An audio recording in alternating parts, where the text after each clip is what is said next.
Yeah.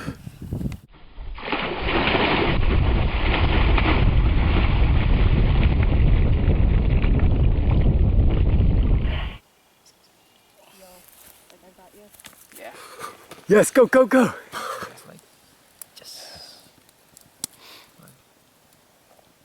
Matt has been joined by two other people on his adventure. One is Anna, and she, as I completely understand, would prefer not to be on video. So you might see her hands, but nothing else. She doesn't want to be on YouTube. Olaf is from Sweden, and both of them are bringing their own new skill set, ideas, thoughts, creativity, sense of adventure to Matt's experience here. Every 2 weeks, this tribe of 3 is going to take on a gauntlet challenge. So, this one is what I call the plane crash survival challenge.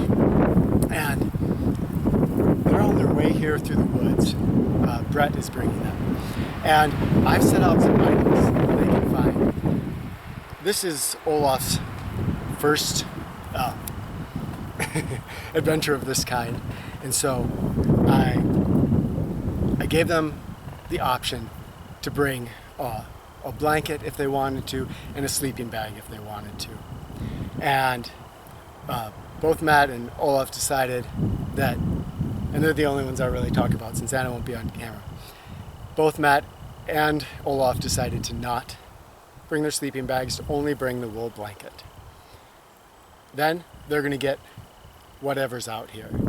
Their challenge is going to be to get through the night, hopefully having been able to get fire, to get food, to get water. There's also a container of water here that's non-potable, so they need to boil it somehow. Survive the night? Yeah, so use whatever you find and make it through the night. Ideally, you're going to make it through the night with fire, water. If it rains, you're going to be sheltered. And where are the trails? Food. It's kind of, they're like...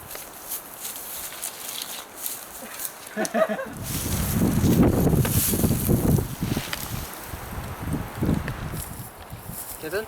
I can't say.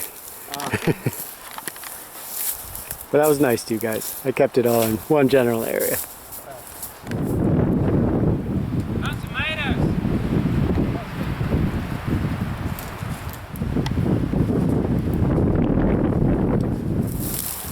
And Brett and I get to sit and eat pizza for this one. Well, not quite. Rebecca made us, my wife made us fat bombs. So it's coconut oil, peanut butter, and nuts. And that's our meal. They went on search of hand drill materials. Looks like they're coming back with something. They found most of the stuff that I put out for them, along with some things that were just out in the woods. They're finding some good natural materials, but so far they have not found matches, which are actually very close by. Just laying on the ground.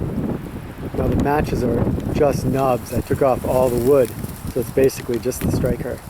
However, even without that, I bet they can get fire. Like a good spindle and hartsport that they collected.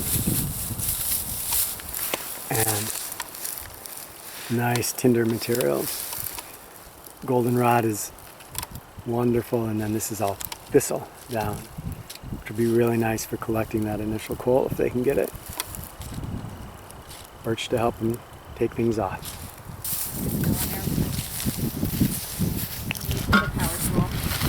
I will go get that. One hand and then catch. Yeah. Reach around. Found a rock carrying apparatus. Look at that. Well, you still need something for here. Something what? Something to hold this up, because I'm currently holding it up. Oh. Well, I don't know. I'm trying to make the bed, and they're trying to make fire. All right. You created a safe fire. I like it. Fire in a can. And you're gonna try to do hand drill, huh? I'm gonna try. I don't like how this hand drill has a crook in it. Yeah, that's gonna be tough. So it's also not burning very well into the ore. This particular piece of white pine feels hard as a rock, but we'll see how it goes.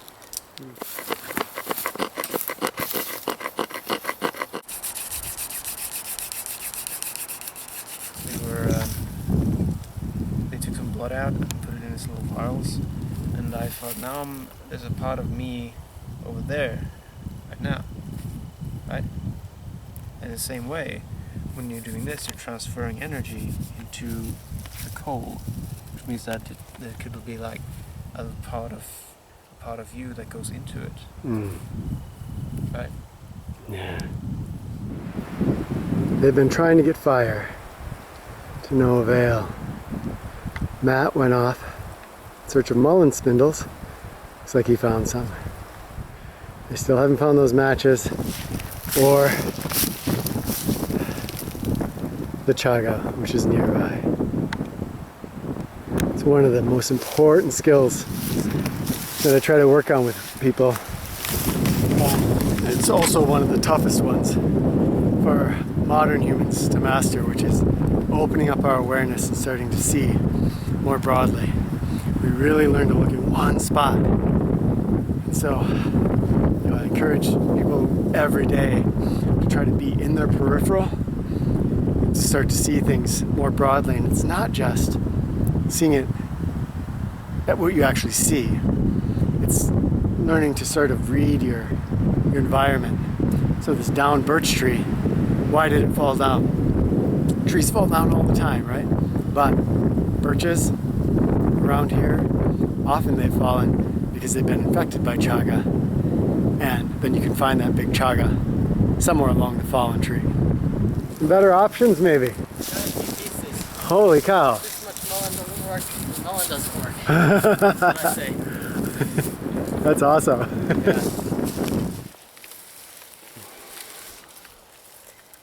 This is going to end badly. I know it. I'm going to burn my fingers. Ready? No, there's wind right now. I'm gonna hold this up to the flame. Sound Okay. good? Or Ready? once you light it, you can just drop it in the box here. Got it. Go for it.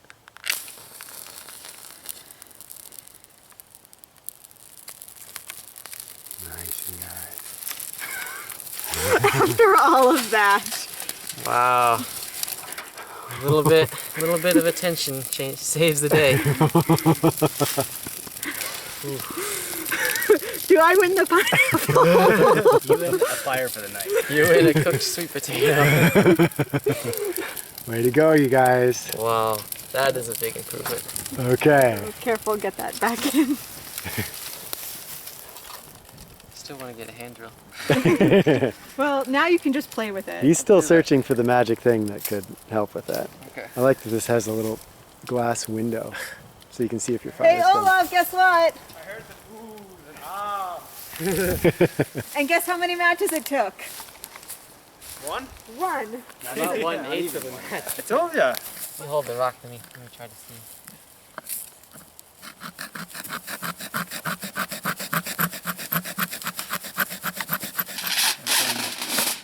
Then we beat into the can. Yeah. You got into the can. We got the can. The best part is we found these nuts, and I realized they were almonds. Oh, is that your favorite kind? It's my favorite nut. Oh. Boiling water in a bowl of aluminum foil. So next time we do the grateful meditation, I'm just going to be thinking about this evening, and I'm going to think about what happened. The can, the nuts, and the nettle tea. Wow. I mean, obviously, you've got the whole night ahead of you. Yeah. But what have you guys experienced so far? Any thoughts? Anything you've gained from this? There's more than one way to open a can. It's kind of knew from the beginning that it was going to be super valuable to look around the crash site and see and make sure we had found all of the items initially. Yeah. But I suppose I didn't stick to that as hard as I should have, Yeah. because basically I got it in my head that starting a hand drill fire was the only way to do it, and if I didn't succeed at that, we wouldn't have a fire. Yeah. And then I sort of became locked into that and started to get really annoyed because I didn't think I was going to be able to get a hand drill fire. Yeah. Feels like every bit of time is precious, and you don't want Yeah. to be putting any time to waste. Yeah. Like when I went out to find some mullein for the hand drill spindle, I was searching around for like 10 minutes, and then I thought about going back after that, but then I realized I can't go back because I've essentially gambled those 10 or 20 minutes of time that I spent going out here, and if I don't get a hand drill, I just wasted 20 minutes, and I can't do that, so I have to stay out here until I find one. And then I suppose the gods decided that I had been searching hard enough because I found a stack of like 20 of them just sitting on the sitting on the forest floor somewhere. And then it's just so hilarious that we actually find matches. Yeah. Sure broken off and like tiny, but sure still matches. And by then these guys had been collecting, like while I was off on my epic hand drill search, they'd been building the perfect tinder bundle and setting up the fire. So all we needed was one tiny nub of a match, and it just flared right up. Yeah, that was almost just the lighting tip, but you guys got that really easily with that nice just tinder that little- bundle. almost like just that little sulfur bit, and like just so we can grab onto it. The power of a tinder bundle, huh? Yeah. I feel like we should have organized our rocks a bit better, Mm-hmm. because I was looking around when we were trying to open the cans, trying to find the one with the sharp point on it, and I was collecting rocks that had specific uses behind them. Mm-hmm. Specific rocks that would make good heat rocks and ones that would make good water boiling rocks. Yeah. But by this point, they're just all scattered around, and I don't know where any of the ones that I collected are. Did you guys get into those tomatoes? We did? got into them. How'd you do it? Yeah, but we did the Danya method of hitting it with a rock. Hit it with a rock until I got a hole in it, and then I forced the stick in there and just pried it around a Right on. bunch All right. to enlarge the hole. But now my hands are covered in spicy sauce and the tomato juice. And so is my face. Bear flavoring. It tastes like chili when you mix the tomatoes with the beans. Yeah. That's really delicious. Like to work really hard and to just go like just for so long and just so I have to take breaks and just to catch my breath. And then when we finally got into it, that was just such a reward. I was so grateful for it. Yeah. Here's your beans. Watch out. Oh, sweet. Oh, are those hot? Yes, Do you want to try Oh my gosh. the sweet potatoes soon? if I can get them out. All right. Careful, that's hot. We didn't- Yeah, soft, and Oh, I can't even see it here. But it's got a little bit of blackening on it, but not too I bad. can smell it. That smells so good. Yes. I've never had unseasoned sweet potatoes, so that'll be cool. I'm gonna season mine with this one's beans and falling tomato off. sauce. Oh, They don't, do they? Potatoes are naturally sweetened. okay. Can't get it.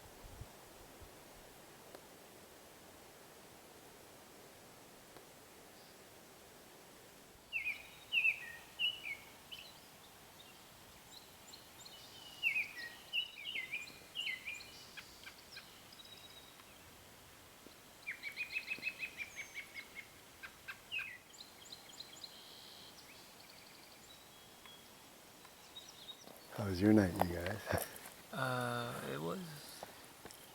It was a night. Hey, look, now the colors are coming. Look at the clouds. Oh, nice. It's beautiful. Yeah.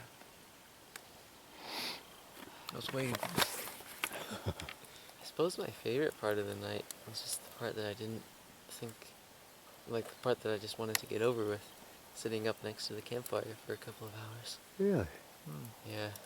That's always my favorite part of these survival challenges, really, is you just get to sit with your back to a log and a couple of feeder sticks in your hand, just staring at the flames for a couple of hours.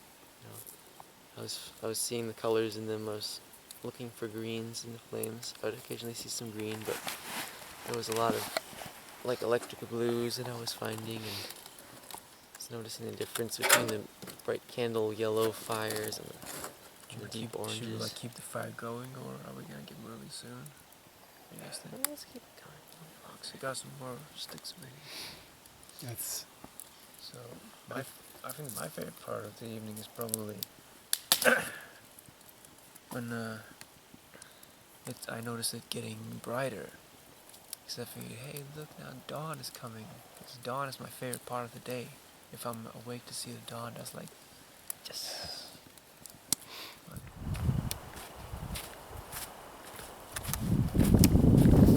It's not actually that bad once you do it. Are we just going in and out? you can stay in as long as you want if you want to. Okay. Benefit of going in and out. yeah.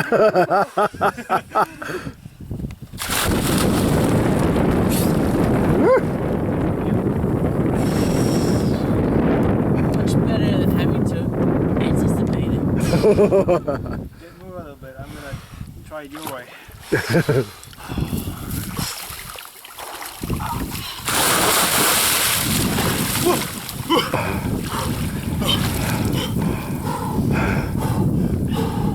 Yeah.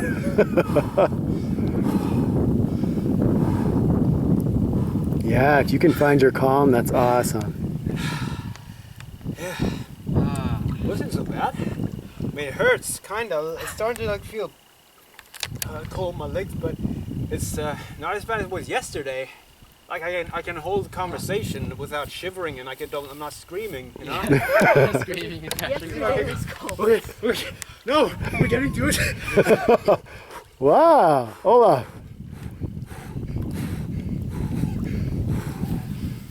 Yeah. Yeah, that cold shock's passing and you're just gonna let your body. How do you feel? I feel good now. Feel that my warm? skin's like warming up again. Cold shock is gone. I'm completely goosebumped. Wow, Olaf, right on. Awesome. Woo! You going in again, Matt?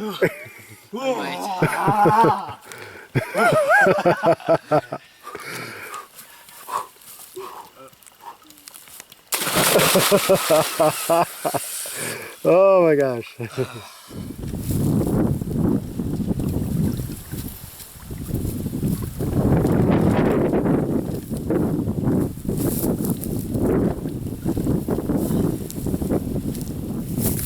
My epic bounty. 2 fish. Not the greatest harvest I've ever caught. Darn.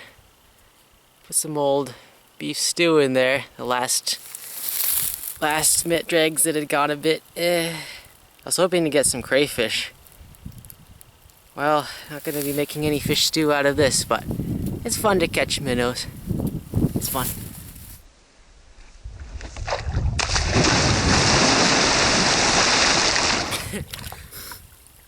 Boy, that gymnastics training did not pay off. The trick with the cold water, though, I think, is just to not pretend that it's cold water.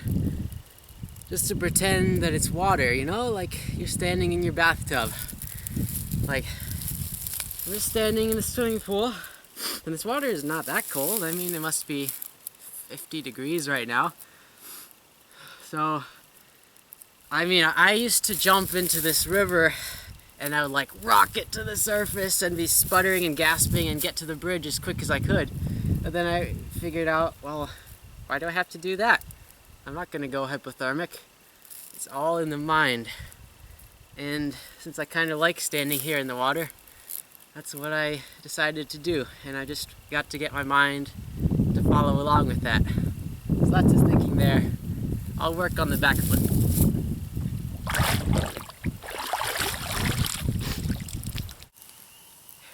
guys.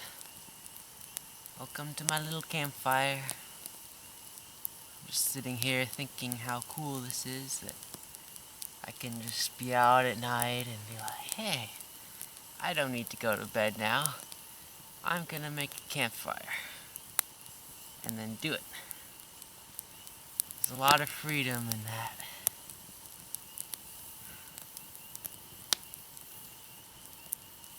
You know, I've been thinking, I've been doing this thing so long that sometimes I wanna go home, not because I wanna go home and leave and be done, but because I'm impatient to apply all the things that I've learned into my life. Like, for instance, my nature awareness and appreciation has gone through the roof since I started doing this. I'll be walking on just an old logging road somewhere and come across a tiny little green plant on the ground. It's probably like a dandelion or something. And I'll go, hey, what's this plant?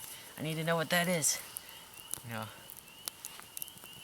And since I come here, I realized I barely know half the plants in my woods at home. So that's one thing I wanna kind of apply to my life when I'm done with this. But then I think, no, I don't want to leave yet. I've got cool stuff to do. Just tonight, I was out there. What I was doing tonight was I was sneaking up on woodcocks. A woodcock is a bird that sits in the grass and it makes this sound. Neep. And it makes that sound over and over and over. And then it takes up into the air and flies around in this huge big circle, and you hear its wings flapping really loud. And then it'll come back and land in pretty much the same spot on the ground, and then go neep, and it'll just keep doing that. That's what it does at dusk this time of year. But since it lands in the same spot again, sometimes you can sneak up on them, and when it flies away, you creep in really fast and lie down in the grass and hide right next to it. And if you get really close to one, you can hear the other sound it makes. Besides the neep, it's kind of makes a sound like it's gulping in the back of its throat. You guys have to hear it to understand what I mean. That was pretty cool. First time I've heard that sound was tonight, sneaking up on these guys. But I think the one I was sneaking up on knew I was there, because every time I'd go to where he took off, he'd land on the opposite side of this group of bushes and I couldn't see him. And I'd move around to the other side of the bushes and he'd land on the opposite side again. So he knew I was there, I think. Just didn't care about me that much. Hey, I'm not alone out here anymore. Got new people come to join the program. Just about a month and a half ago, Anna joined, and now Olaf has been here about 2 weeks. 2 new friends to join the program, and that's a big improvement. I mean, it's good to learn how to do it, how to live by yourself, but that's just not the way we're supposed to live, and I like having company. And really, having other people around and just living in this small community all the time, it makes the mindfulness of it so much easier, because I barely even think about the outside world these days. I just think about what I'm doing right now, just whatever chore I'm doing or whatever I'm cooking, or basically just think about what I'm doing right now at this very moment, and everything else is kind of forgotten.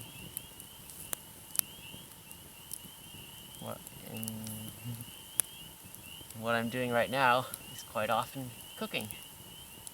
Man, I did not have any idea how much I loved cooking before I did this.